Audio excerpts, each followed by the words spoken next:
squad on the real shit.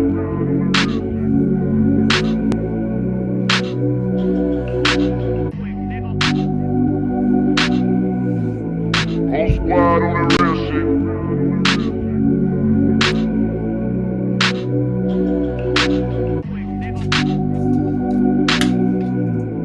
Whole squad on the real shit.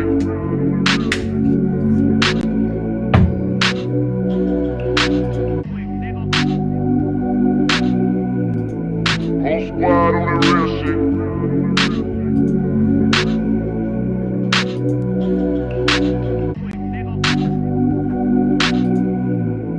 Whole squad on the real shit.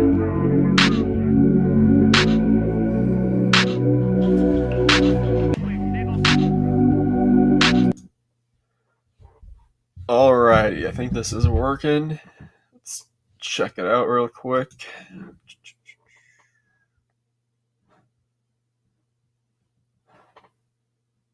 Okay, cool, that looks good.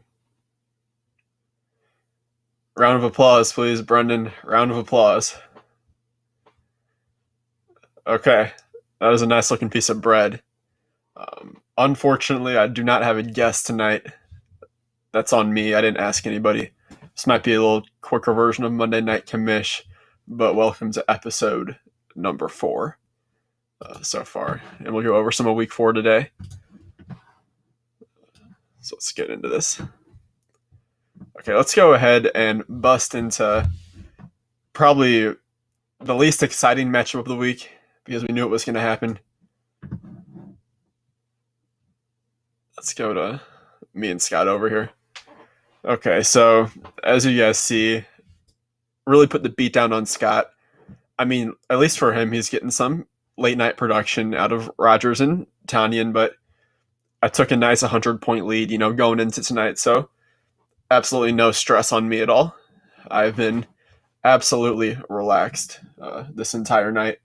No worries there. I mean, he's got a half a football left, and he's down, 67 points, so good luck. But overall, I mean, let's just, if we're going to talk about this matchup, yeah, Rodgers about to drop 70. We'll see what happens there. That'd be a real killer. But Scott's going to have to address some issues, I think, going forward on this team, and especially at running back. I think he knows this. He's got a big running back issue here with Gore and Drake accumulating a total of 8.1 points. We'll see what Scott does if he makes a move this week, but I would fully expect him to make a move. Yeah, who would have thought this Tanyan guy?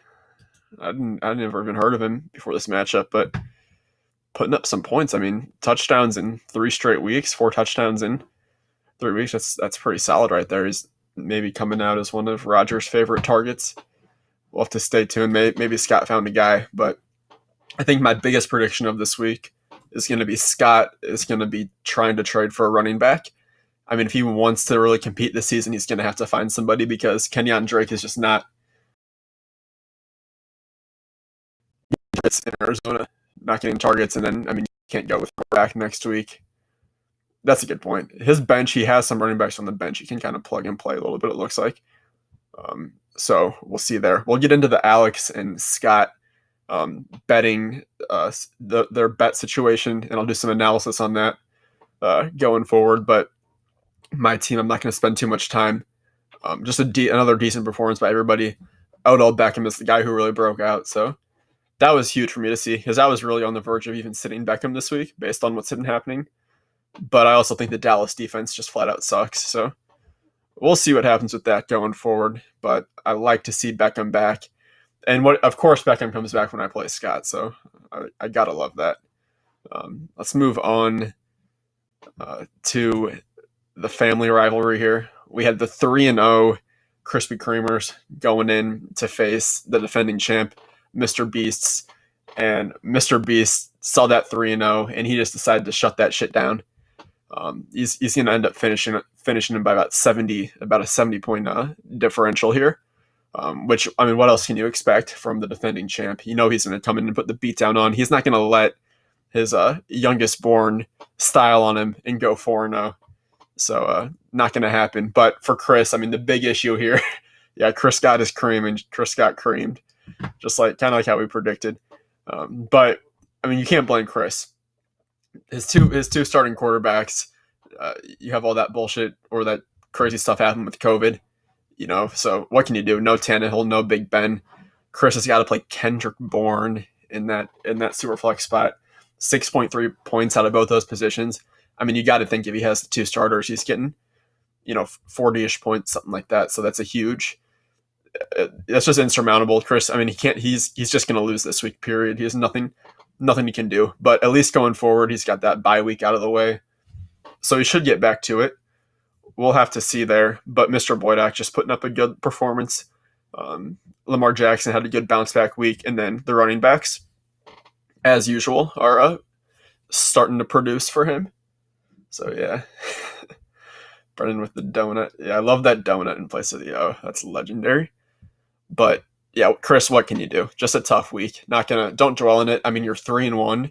So if I'm you, I'm taking the 3-1 start all day, and then trying to maybe if you can end the season somewhere around 7-6. I think that'd be fantastic, and that's probably a playoff spot. I'd be willing to bet that 7-6 makes the playoffs this year into the wild card spot. Maybe even get a couple of them. We'll have to see how it shakes out though, with the teams. Let's go ahead and go to the Mun Dynasty, the 0-3 Mun Dynasty versus the Heroes Dynasty Deserves. And I think the story of this one is going to be Brendan's team is starting to put up some points. If we go back in week 3, I think that was another big week by Brendan. Yeah, 181.96 into a 189.62. So, I mean, he's getting, you can tell his team is starting to warm up a little bit.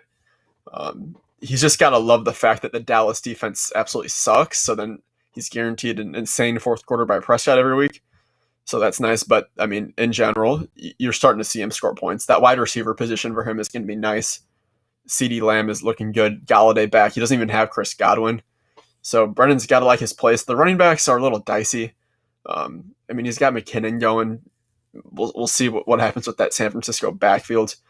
But when he has his quarterbacks and wide receivers going, he's going to put up points, and that's just the end of it right there.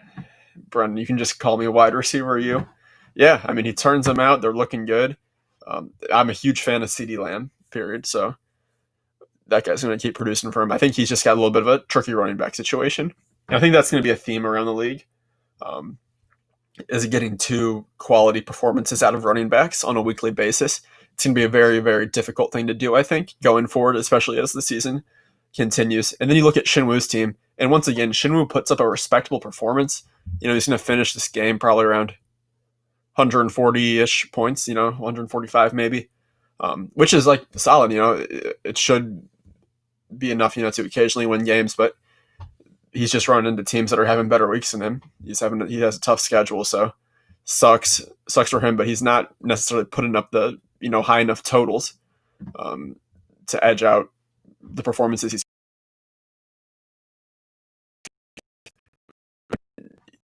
Cooper Cook.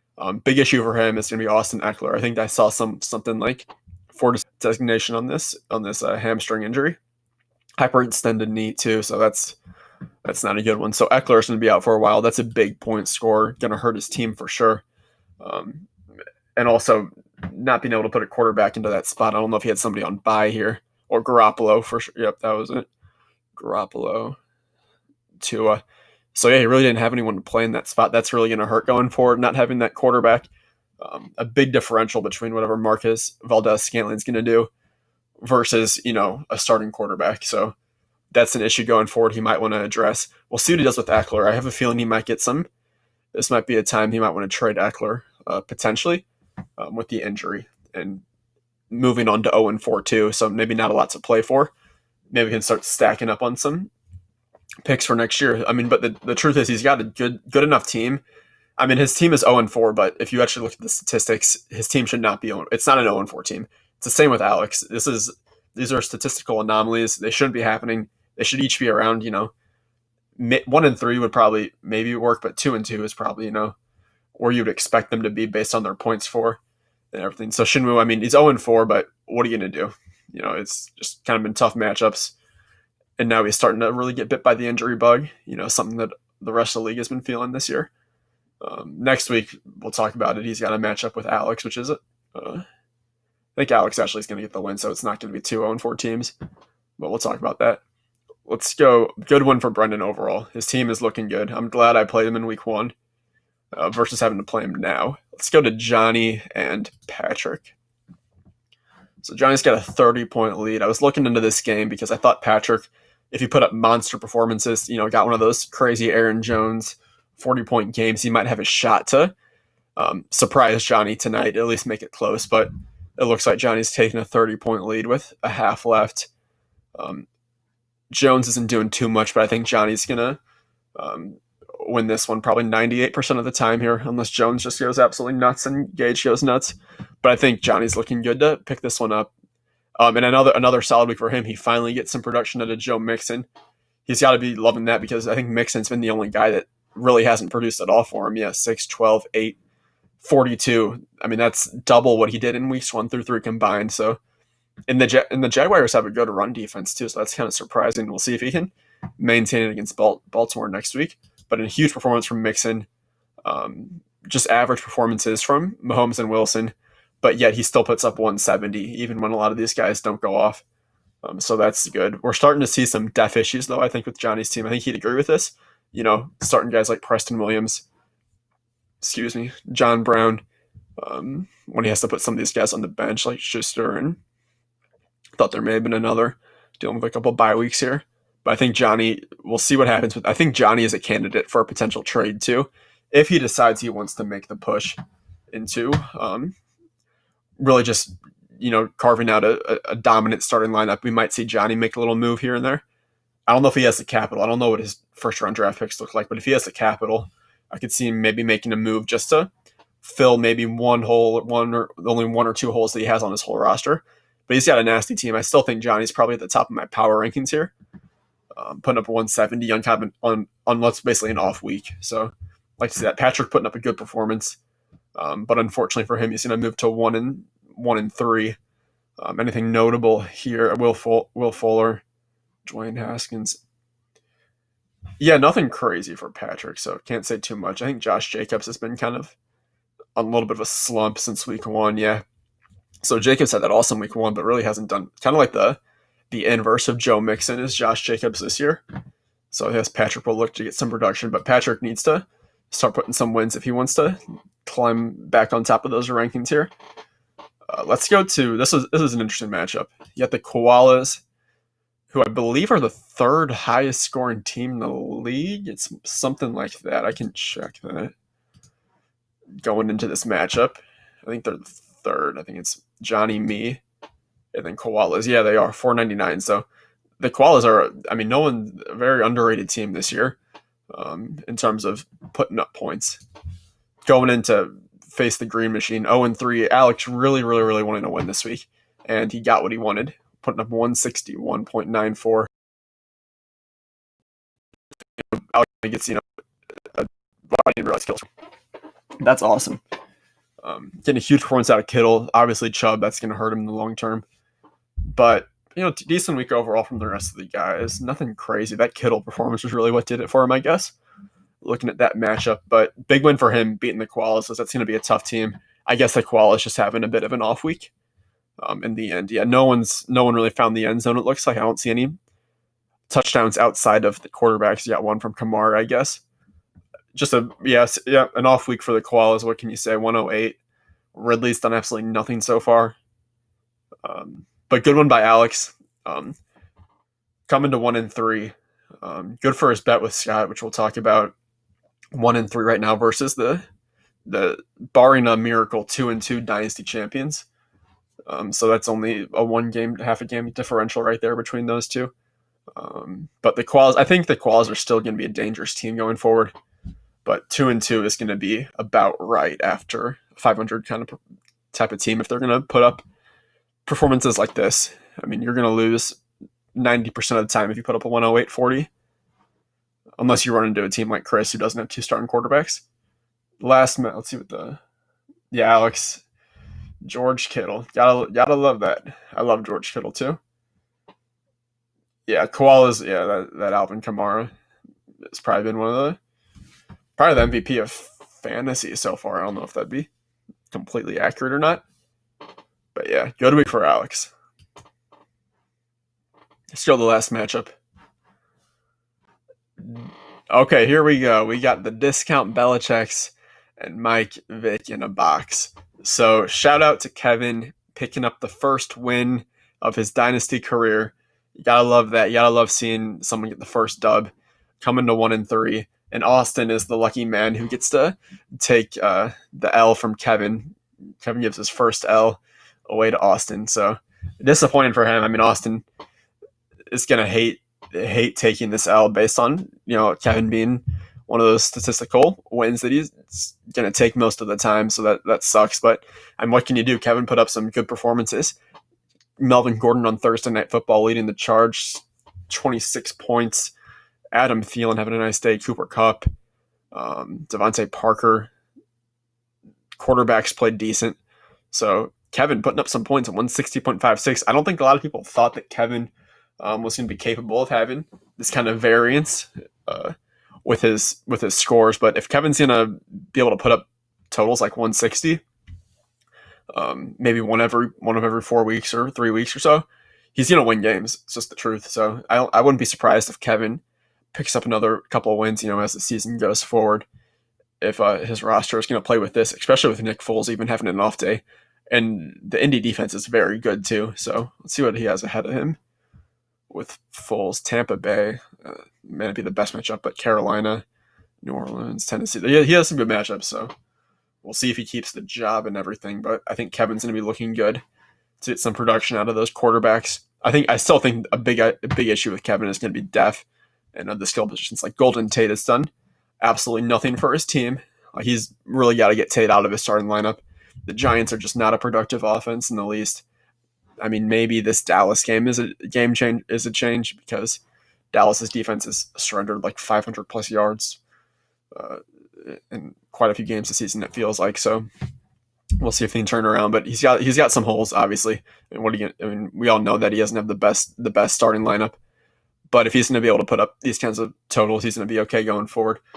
Austin is going to be one of the better 2-2 teams, I think, in this league. Just a tough loss. He put up a decent score. Kevin just had a better game.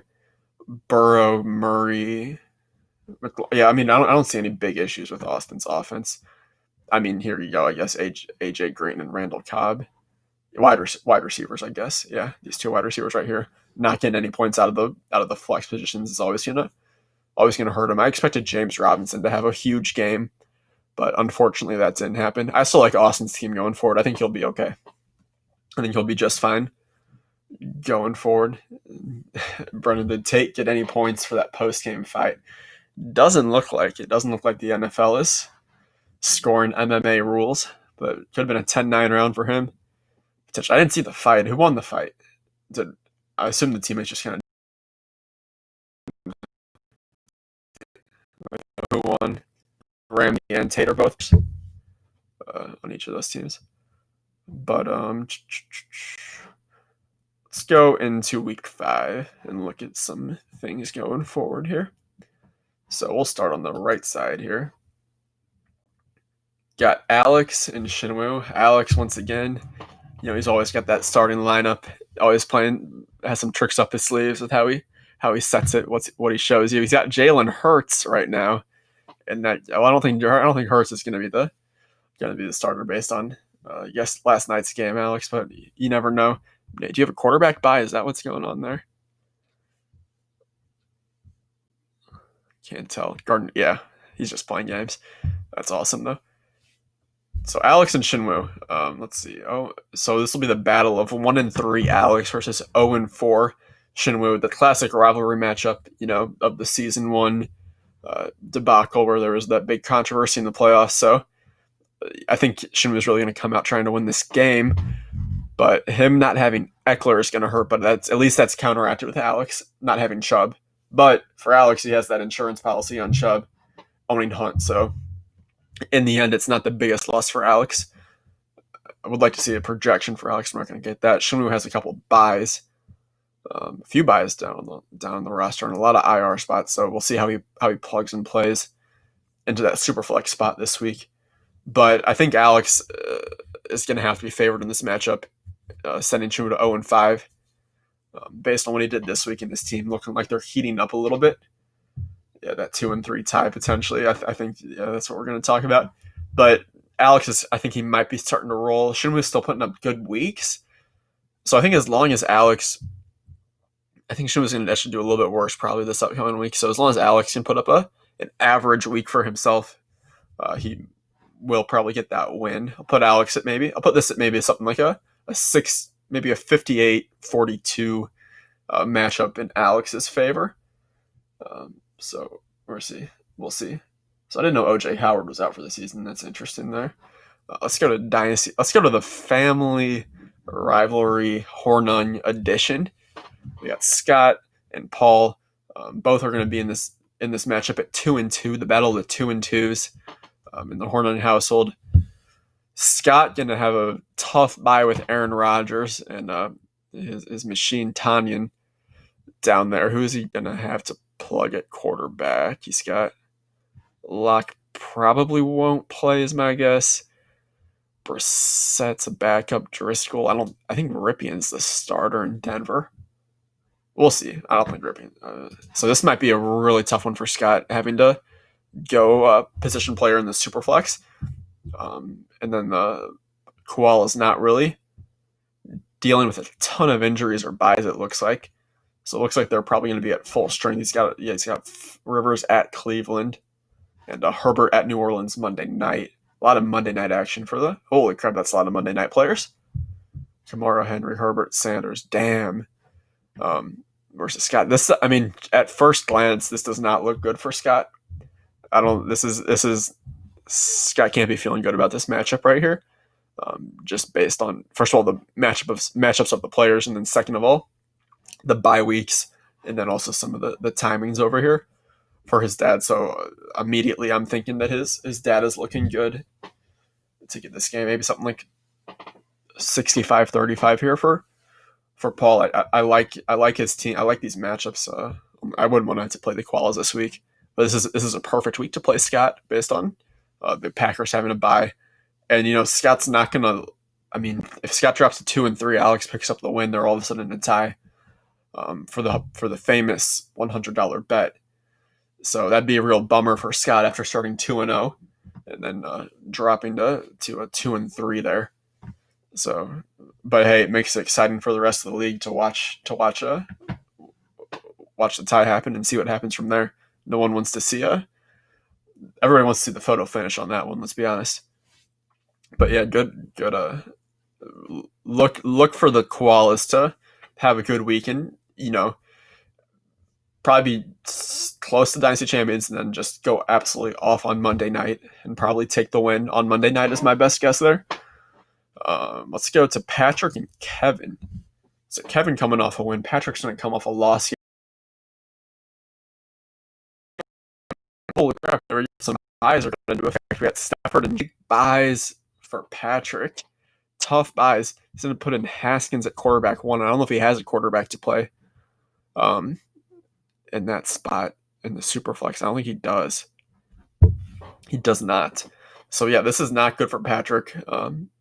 It's very similar to the matchup we just looked at, Scott and his dad. Patrick's going to have to give up his best running back so far of the season and his best quarterback. So hey, look at that. Kevin might be rolling into a 2-3 record. I think Kevin's favored this week for sure. Kevin's definitely favored. That's not even a question. Yeah. Kevin should pick this game up. Wow.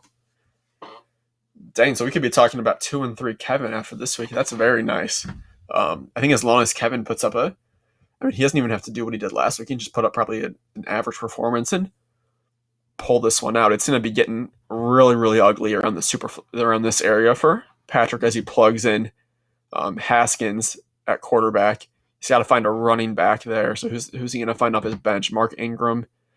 That's actually probably not going to be a bad play going against Cincy, Peyton Barber. And then a couple. Russell Gage maybe plugs into Will Fuller will be that super flex. But then we got really, really bad flex box probably for Patrick. Let's see the matchups over here for Kevin. He's got Ryan Fitzpatrick at San Francisco. That's not the best, maybe not the worst, based off what we saw last night on that pass defense. And then Nick Foles, Tampa Bay Thursday night. We'll know a lot after the Thursday night matchup. If Kevin puts up a good game on Thursday night with Foles and the Bears defense, I think we can really, really not guarantee, but write that one down for Kevin as a win based on some of the shit that's happening on Patrick's team. Here we go. Here's a matchup of maybe the matchup of the week right here. We got Brendan and Johnny going at it. Brendan coming off 2 straight wins. Johnny coming off, undefeated season so far. I think Johnny's going to be easily the top scoring team of the league in total, but Brendan will be the top scoring team of the past 2 weeks after today. So we got the hottest team versus probably the best team right now. Let's just look into it real quick. We got Kenny Galladay on bye week. It's a big bye week loss for Brendan. I think Godwin's probably still going to be out. That's a Thursday night. I'm going to guess Godwin's going to be off. We'll see if. Did Tanya get another touchdown? God damn. Let's look back at that. But back to Brendan. Yeah, no Galladay. Probably no. Yeah, not the best situation for Brendan. On first glance, he's got Brady going on Thursday night. Homer McKinnon. But Prescott the Giants, that's good. Johnny over here. We've got Mahomes home against the Raiders. A short week there. Russell Wilson, Sunday night, Minnesota. Definitely like Johnny on first glance to continue his run. If Johnny's off weeks in terms of variability are going to be scoring 165, 170, very, very good sign that he's going to be a tough team to beat going forward. I think this is going to be a little bit of an off week for Brendan. It's not going to be anything that's going to cause me to cast judgment going forward on his team in terms of his playoff hopes. But I think he has an off week, and I think he has an off week, but I still think going forward he's going to be okay. I think Brendan loses this week. Is going to be my guess. I think Johnny kind of continues what he's doing, and Brendan just is going to be a little bit off. But I still like his team going forward. Julio might be out for Johnny next week. That'd be big for sure. For you, Brendan. Still up 50. Perfect. What quarter is it in that game? I'll look into it later. Alrighty. So Austin coming off a loss to Kevin, and then the Beasts coming off a win against the Creamers. So we got a projection here. So Austin's already messed with his lineup a little bit. Beasts, first glance, are there bye weeks here? Is that what Austin's doing? Kerryon Johnson, that's not a big deal. Okay, so he's just kind of moving people around right there. Newton's probably, I don't know if Newton's going to play or not on that COVID IR. I would not be surprised. I think this is probably going to end up being one of those 50-50 matchups. On Austin's side, the same thing can be said. I think I got to give the Beast the edge based on history and the week 4. But I think this is a competitive game so far. It's probably one of the more competitive games I've seen so far for week 5. See what Austin does with the rest of his lineup here. But a lot of Thursday night going on here too. A lot of night games. I think this is a good game. I'm looking forward to seeing who takes this one, because it'll be a big 3-2. It'll be a big 3-2 into the one of the top 4 seeds. Whoever wins this matchup. So we'll see how that goes. Then lastly, we got me versus the Creamers right here. They'll get their 2 quarterbacks back, more than likely, assuming that Tennessee resolves their COVID situation and they're able to play. God forbid more players break out and they can't play, and then the whole season's just fucked for them. We'll see what happens there, but I'm assuming he gets those 2 guys back, takes Trubisky out, plugs those 2 in, doesn't have to have Kendrick Bourne in the super flex spot, and that's really good for him. So I expect him to be back to almost more of a normal scoring type of situation here. But I think my team's going to be pretty solid. I'm thinking Michael Thomas will be back. Fuck, it's a Monday night game. That's probably, yeah. I think he was close to coming back this week, so I'd guess that Thomas will be back. That's really really really good for me. Noah Fant, that's an injury I'll have to look into here. Probably gonna have to switch him out, but I think my team's it kind of rolling right now. I think I take this one over Chris. We can look into the stats too to dig a little bit deeper into it. If you look at schedule by team, my own team, I'm kind of starting to level out, as kind of, I think one in the 170s is kind of an accurate representation of the mean scores of my team at this point. So you're probably going to have to at least get into the 160s and hope I have a kind of more of an off week to beat me here. My team's putting up decent points on a week to week basis. Whereas Chris, even with the 3 wins, we knew he was going to kind of regress back to the mean based on his wins. Being in the total of somewhere between 130 and 145, you knew it was time that he'd see the variance on the opposite end of the spectrum. And I think I should be able to continue that trend for him in terms of taking a few L's. You can't keep the undefeated record forever. Chris learned his lesson. But let's just look at Chris going forward here. I think it'd be really interesting if Chris made the playoffs.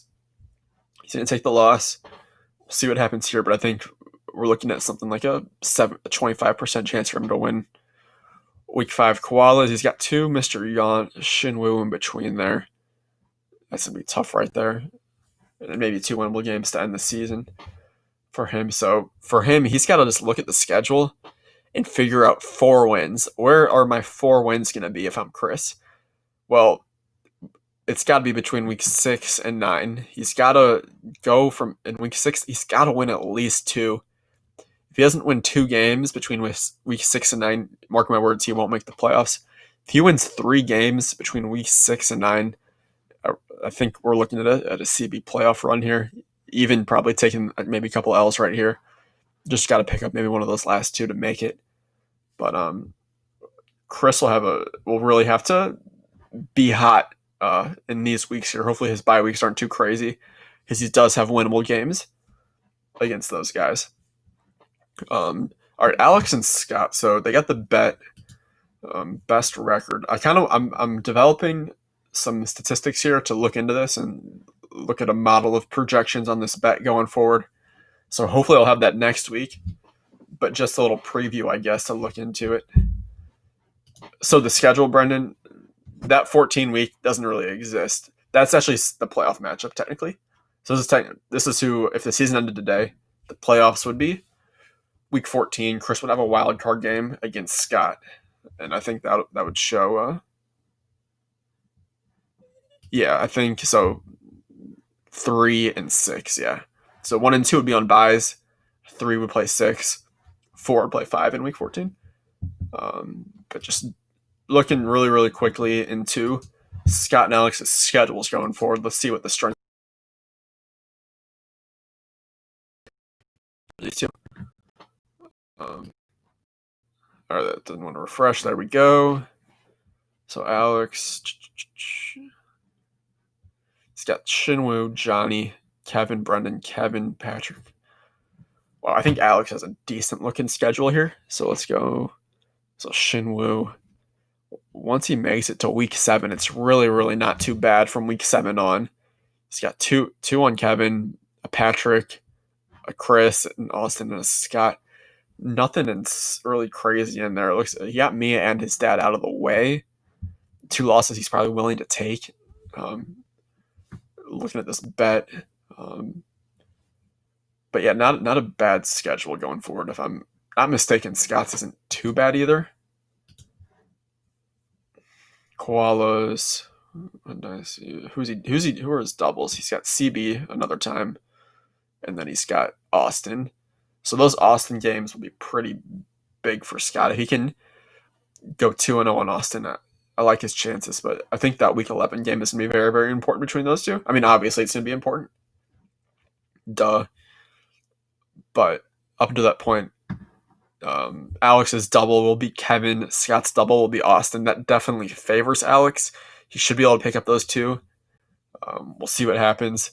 But we're looking at if my projections are right on week 5, we're looking at 2, 2, and 3 teams going forward. So we'll see there. I think Alex is going to be a lot better off than he seemed, after week 3, for sure. When he was 0-3 and Scott was 2-1 and looking good.